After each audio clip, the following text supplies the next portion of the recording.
parlamentario. Y la verdad que el lema sobre el cual están hoy sesionando en esta 14ª sesión plenaria, que es una recuperación económica con justicia e inclusiva y en paz. Ese es el lema. Excelente lema. Excelente lema. Y obviamente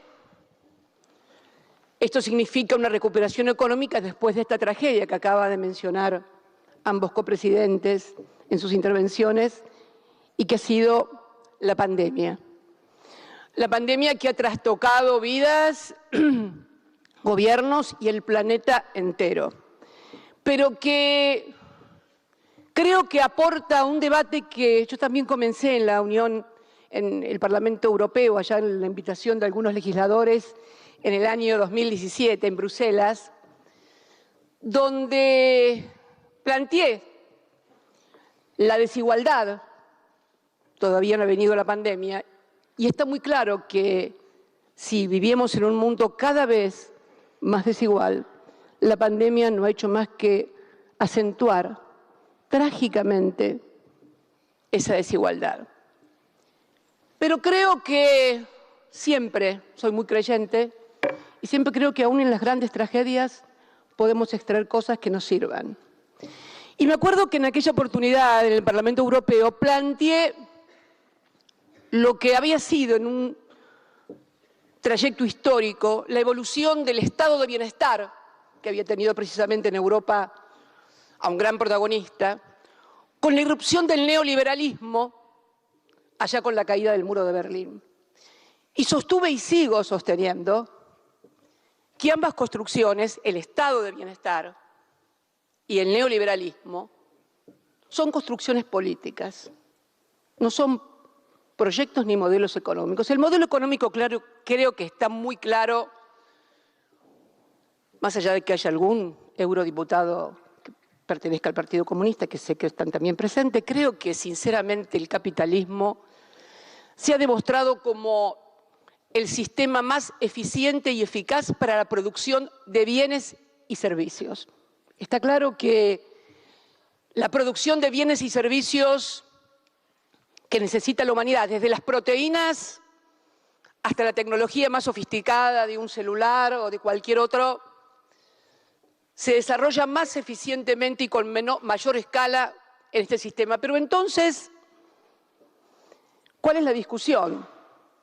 Y creo que la pandemia ha venido, a mi criterio, a saldar la discusión que el neoliberalismo hizo campear durante muchos años en todas las latitudes. Cuando finaliza la guerra, en la Europa de la posguerra, surge claramente la idea del estado de bienestar. El mundo bipolar, el que tú no quieres, estaba con mucha fuerza. De un lado la Unión Soviética y del otro lado el mundo occidental, libre y cristiano, como se lo conocía allá por nuestras juventudes. Y el estado de bienestar se crea fundamentalmente como un instrumento, como un sistema donde el Estado tenía una gran responsabilidad sobre la vida de las personas, sobre la educación, sobre la salud, sobre el acceso al trabajo digno, sobre el acceso a una vivienda. El Estado era responsable, más allá de, obviamente, el trabajo y los méritos que cada persona, que cada individuo tenía que llevar adelante. Cuando cae el muro de Berlín, claramente surge la doctrina neoliberal. Ya no era necesario defenderse del peligro del oso comunista. Había caído el muro de Berlín. Había que crear otro sentido común a la sociedad. Y el sentido común era que el Estado ya no era responsable de tu vida, porque vos sos libre, sos absolutamente libre y por lo tanto vos decidís si tenés trabajo, y si tenés trabajo es porque sos libre y tenés méritos, y si no tenés trabajo será porque no te lo mereces o porque no trabajas lo suficiente. Y si no podés acceder a una vivienda será porque no habrás hecho lo suficiente. Y si tus hijos no pueden estudiar también será por eso. Esto fue el sentido común que creó el neoliberalismo y que aún campea en muchas sociedades. Y precisamente, Jordi, fue la pandemia la que vino a reinstalar la idea del Estado. Porque ¿alguien se ha preguntado lo que hubiera sido de la vida de todos nosotros, de todas nosotras, si los estados no hubieran intervenido construyendo hospitales, atendiendo a los enfermos, negociando con el mercado, o sea, los laboratorios, las vacunas, para que pudiéramos salvarnos y no morirnos nosotros y nuestros seres queridos? Creo que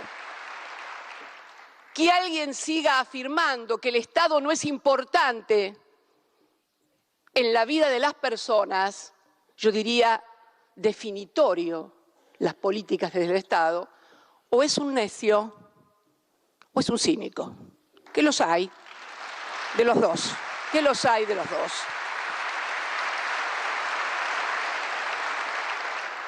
Creo que la gran discusión va a ser esta, porque las desigualdades no nacen por un orden natural e ineluctable. Las desigualdades no son un producto de la naturaleza, son el producto de decisiones políticas o de falta de decisiones políticas. Ojo, que el no tomar decisiones políticas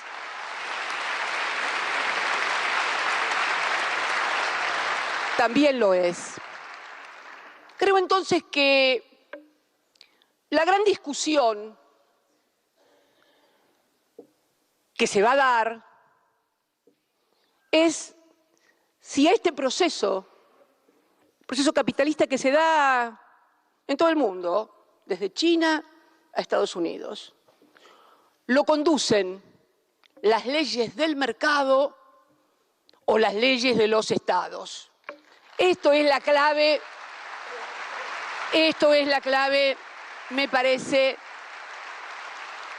para abordar seriamente el programa y el problema de la desigualdad, salvo que sea solamente un ejercicio dialéctico, discursivo, de encuentros esporádicos, y vemos que cada vez la situación se agrava más y se profundiza más.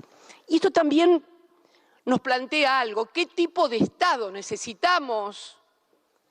¿Qué tipo de ingeniería, arquitectura institucional necesitamos como Estado para hacer frente a un mundo que no tiene absolutamente nada que ver con aquel en donde se construyeron los estados que hoy gobiernan el mundo? Lo decíamos en aquella oportunidad, en el 2017, en el Parlamento Europeo. A ver, todos nuestros estados están construidos sobre la famosa división tripartita, ¿no?, de poder ejecutivo, poder legislativo y poder judicial, que viene de la Revolución Francesa, 1789. Legisladores y legisladoras. De ahí data la organización institucional que tenemos. En aquel momento, el Estado, representado por los tres poderes, era el poder. No nos olvidemos que el ancien régime que caía con la Revolución Francesa se organizaba en torno a la monarquía, la nobleza, el clero y el ejército. Entonces, cuando cae y finalmente el pueblo, la burguesía naciente, llega a la Asamblea Popular, era la totalidad del poder en ese momento. Hoy,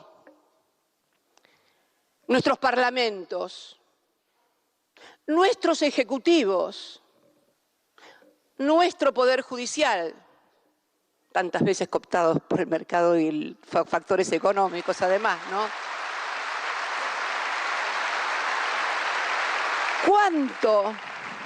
¿Cuánto representan del poder tomado como un 100%? Hablamos de poder cuando alguien adopta una decisión y esa decisión se puede aplicar y es respetada por el conjunto de la sociedad. Eso es el poder. Que te pongan una banda y te den el bastón, un poquito es, pero créanme, créanme, créanme,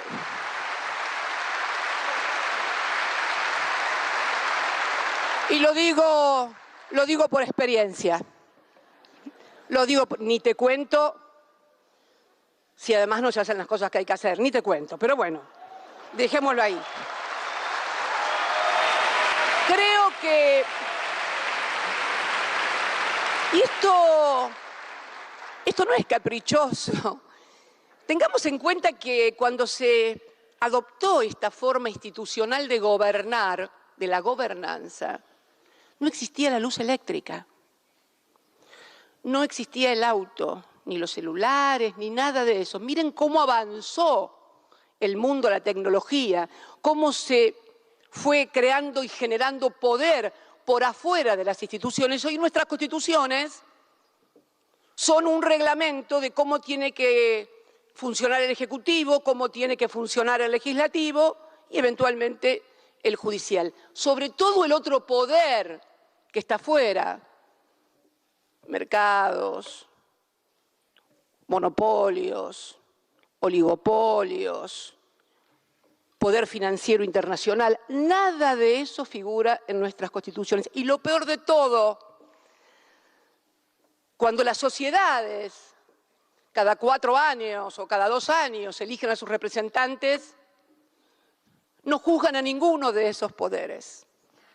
Juzgan a ustedes, los que están sentados en las bancas, que mucho tampoco se puede hacer. Entonces creo que esto que se está trasluciendo en muchas elecciones, no solamente en todos lados, que es la insatisfacción de la democracia.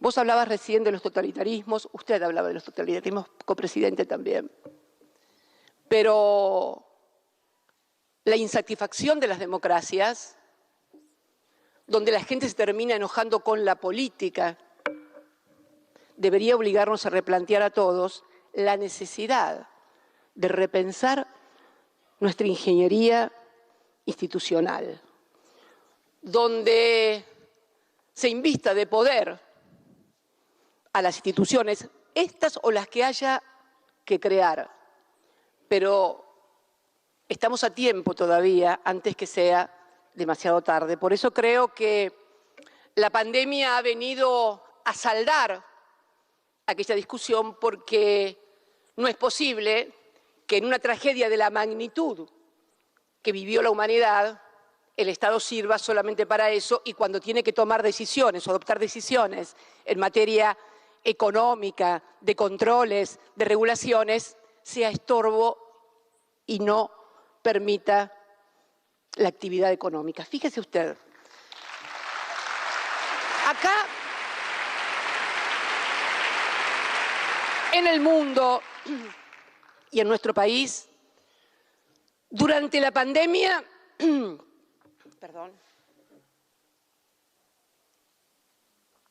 el sector privado recibió todo tipo de ayudas de carácter financiero, fiscal, crediticio, etcétera, etcétera.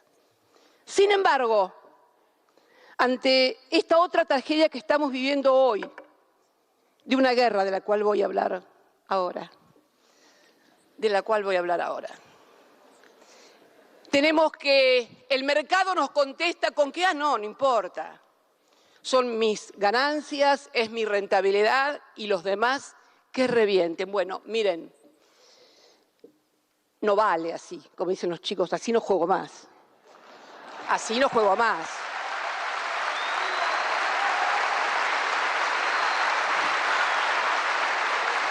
Si cuando vos no necesitaste, te pagamos salario, te perdonamos crédito, no pagaste impuestos, ahora que te necesitamos a vos, no para nosotros, sino para el pueblo, para la sociedad, me parece,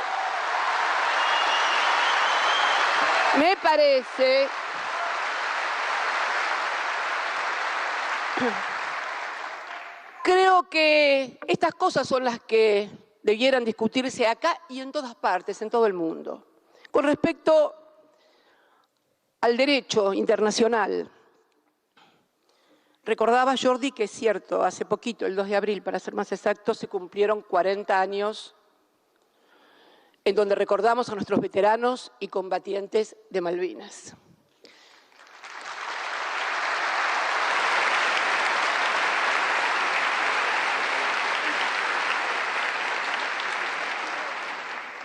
Y vos decías que el mundo requiere que todos nos atengamos al derecho internacional y a las resoluciones de Naciones Unidas. Gran idea. Gran idea. Gran idea que no se aplica. Porque de los 5 países que conforman el Consejo de Seguridad, me refiero a los 5 países con silla permanente y derecho a veto, todos salvo China, todos, hablo de Estados Unidos, hablo del Reino Unido, hablo de Francia, hablo de Rusia, todos en algún momento no han respetado las normas del derecho internacional. Todos, todos, todos. Es más, hemos denunciado el doble estándar en materia de derecho internacional de las potencias que se creen por encima del resto de los países y no respetan el derecho internacional. De hecho, la ocupación por la fuerza de nuestras Islas Malvinas encuentra al Reino Unido apoyado también por otras potencias que, cuando no les conviene apoyar una invasión, la rechaza, y cuando les conviene, porque son sus aliados, está todo bien.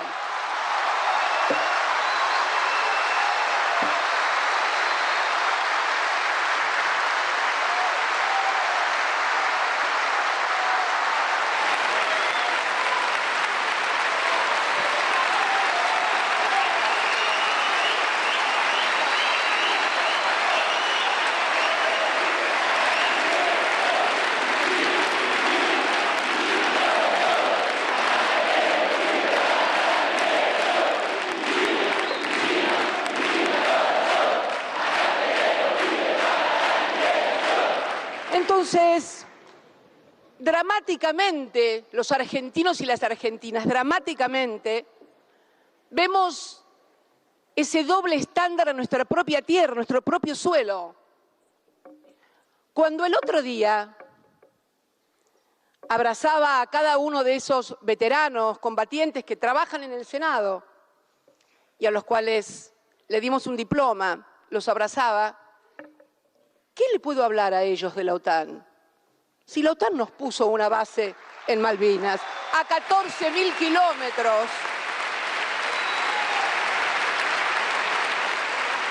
Copresidentes, tenemos una base de la OTAN a 14.000 kilómetros del Reino Unido diciendo que esto es territorio, no es argentino. Entonces, y en esto también quiero rescatar el valor de la coherencia, porque cuando en el 2014 Argentina formaba parte del Consejo de Seguridad en forma temporal, como el resto de los países, se produjo la anexión de Crimea. Mejor dicho, en ese momento era la consulta popular que se iba a hacer en Crimea para ver si quería pertenecer a Rusia o a Ucrania. Y mi país, yo era su mandataria, votó una resolución de Estados Unidos condenando lo de Crimea, porque como somos coherentes, respetamos el principio de integridad territorial a lo largo y a lo ancho de todo el planeta. Entonces, y para no extenderme demasiado y que puedan sesionar. Claro que sí, Jordi. Javi, ¿por qué te dije Jordi? Esto me viene de ver series, no, yo sé de qué me viene Jordi, me viene de ver series españolas en Netflix. De ahí me viene, de ahí me viene, de ahí me viene. Y dale con Jordi, le decía. ¿No? A vos me decía Javi, 3 veces me dijiste Javi. Yo decía que... Acá la tengo a la secretaria administrativa del Senado que me decía, y yo no decía, ¿por qué me hace señas? Es decir, bueno, Javi, perdón, te he rebautizado, no importa. Quiero con esto decirles que es necesario que nos replanteemos seriamente el mundo en el que queremos vivir. En cuanto a la desigualdad, fíjense todos que el periodo donde menos desigualdad hubo fue el periodo entre el 45, o sea, en la posguerra, hasta la caída del muro de Berlín. Ese fue el periodo de menor desigualdad, donde estaba el estado de bienestar. Acá también, la organización gubernamental, que creo que trabaja Tomás Piketty en esa organización gubernamental, acaba de decir que también la primera década en la región latinoamericana fue la donde más se trabajó y disminuyó la desigualdad. Y la verdad que me siento muy honrada porque en el año 2012 un informe del Banco Mundial dijo que la Argentina en la última década, estamos hablando del año 2012 para atrás, la última década, la Argentina había duplicado la clase media, mayor símbolo de movilidad social.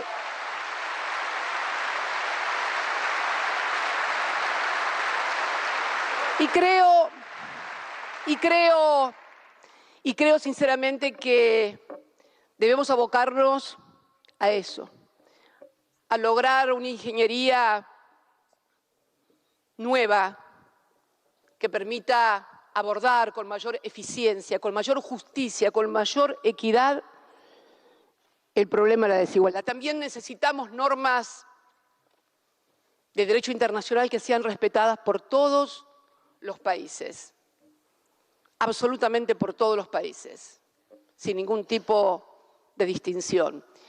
En este sentido también quiero rescatar el apoyo por nuestra lucha allá por los fondos buitres que en América nos distinguió para hacer una resolución que permite ahora que los estados no puedan ser extorsionados, como lo fue Argentina en aquel momento por los fondos buitres. Fue una resolución muy importante de Naciones Unidas, pero haciéndome eco también del copresidente cuando pidió el tema de los organismos multilaterales. Tú también lo hiciste, ¿no? Sí, bien. Permítanme terminar, hoy es un día muy especial también, 13 de abril. ¿Por qué?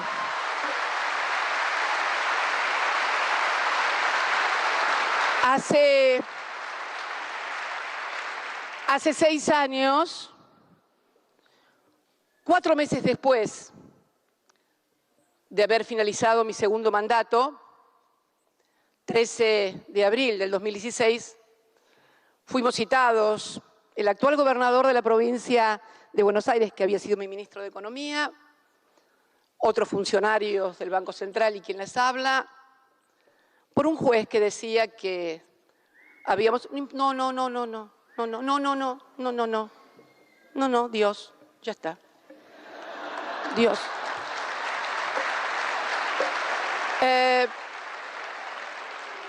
Que había sido por operaciones muy corrientes de todos los bancos centrales, de las operaciones de dólar futuro. Una medida de carácter político, una decisión de carácter político que jamás podía haber sido judicializada, pero que además de haber sido judicializada, se comprobó que al contrario, no había causado ningún perjuicio, por el contrario. Y llama la atención que por una decisión política absolutamente reglada, reglamentada, transparente y legal, se haya procesado. Estuve procesada por esa causa durante 5 o 6 años, ¿no? Sí, 6 años fue.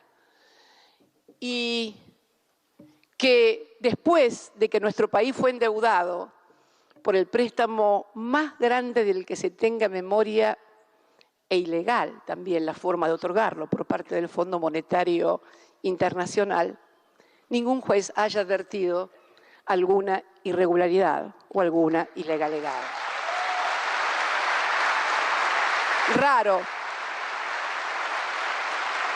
porque debemos también abordar un tema, tal vez más latinoamericano, Javi, tal vez más latinoamericano, que es el partido judicial como el instrumento contra los gobiernos nacionales y populares. Afortunadamente, ustedes, Javi, tienen suerte. Estas cosas, o por lo menos si se producen, nadie se entera, pero no sé si será el sistema parlamentarista o qué, pero hay déficit muy grandes en nuestra región en este sentido. Y no me parece desacertado que pueda compartirlo con mis compatriotas latinoamericanos que saben de qué estoy hablando y también con mis compatriotas europeos. Todos tenemos algo de Europa. Soy Fernández, así que, bien, nada, decirles a todos y a todas que muchas gracias y que sigamos debatiendo estas cuestiones, pero además del debate podamos pasar, como decía un líder que no era de mi partido, a efectividades conducentes. Muchísimas gracias a todos y a todas. De este modo concluye la ceremonia de apertura de la 14ª sesión.